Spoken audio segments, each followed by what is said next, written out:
Alrighty, just got done installing a new toilet in my bathroom, and first time I've ever had to do that. Let me tell you, on the list of things I'd like to never have to do again, that one ranks pretty far up there.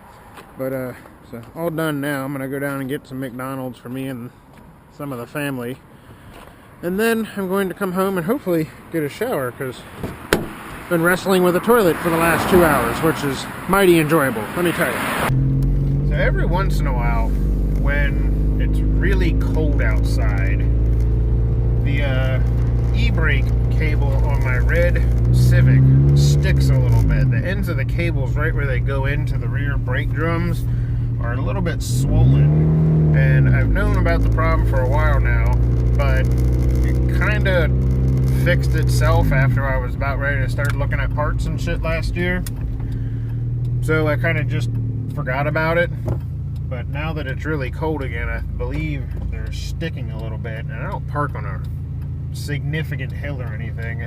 I normally just set the parking brake out of habit, but given that they're sticking right now, I think at least for the next few days or so, I'm going to try not to apply the e-brake when I park the car, because it's a little harder to drive than normally. Like, once you get rolling, it's okay, but trying to take off, you can tell they're kind of sticking a little bit, and it's definitely not set right now. So hopefully if I just leave the parking brake down for a couple days or whatever, it'll kind of eventually reset itself once I use it, or once I use the brakes a little bit and get the car warmed up and all.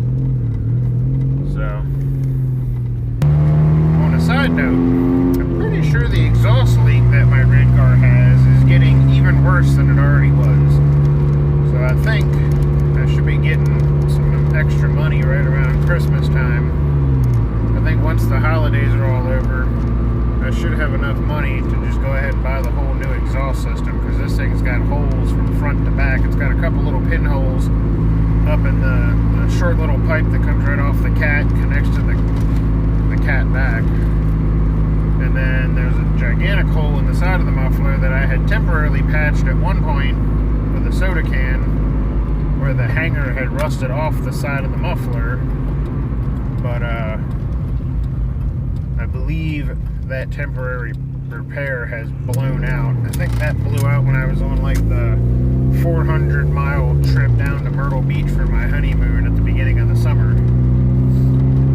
And then not long before that, the muffler fell off. The seam weld right around, actually not even a weld, the pinch where they kind of roll the muffler and the backing plate to the muffler together, the stamped seam, I guess it is, like it rusted all the way through right around that stamped seam, and the muffler fell off like exactly, like it almost looked like you had taken like a plasma cutter and just cut a giant circle. So the muffler's gone, but that backing plate is still welded to the muffler. So if you look under the back of the car, it's got this big oval shaped plate just kind of chilling, welded right onto the muffler pipe. So, and for a while there, it wasn't really all that loud, and I'm normally the only one that rides in this car, so it didn't really bother me that much, because if we go anywhere with the kids or the wife or the family, we normally take either my mother's car or my wife's van, or, you know, something of that nature. I don't normally ride with people in this car too much. This mostly just gets for me back and forth to work and whatever other errands I might run. But it's getting a little on the loud side even for me to ignore, so I think I'll be buying a new exhaust.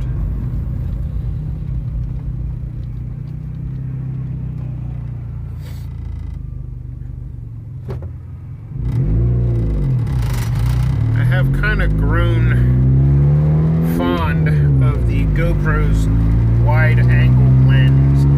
I like it because it's a nice small handheld device, but I also like it because despite the fact that it doesn't have a screen, I really generally don't have to worry about framing up the shot too terribly much, because generally speaking, it's pretty easy to get yourself in the shot with that wide angle lens. You gotta be screwing up pretty good to not somehow get yourself in that lens somehow. So I do kind of like that.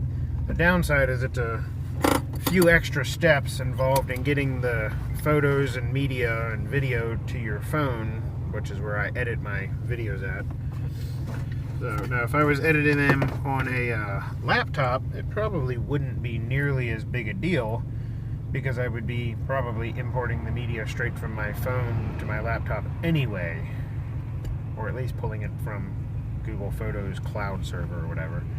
But either way, I would have to do a similar process either way. But right now I'm editing all the videos on my phone, and with that being the case, the videos are right there on the phone. So when I record with the GoPro, which you can see the battery door is not on because the battery's swelled. I don't know if that'll come through on the camera or not, but when I go to pull the videos off this, I either have to plug the SIM card into an adapter and plug it into the bottom of the phone, or I have to just plug the whole camera in, which, I mean, works well enough. It's not incredibly, you know, tedious or arduous or anything, but still just a few extra steps that I don't have to do. But the front camera on this thing isn't so bad with framing up the shots because I have the screen, I can see myself.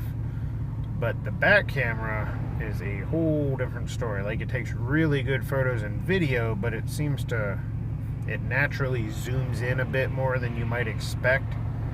So it's kind of the exact opposite of a wide angle lens. Like, you gotta make sure it's in frame. Like, you have to stand further back from a lot of items than you might otherwise expect to have to.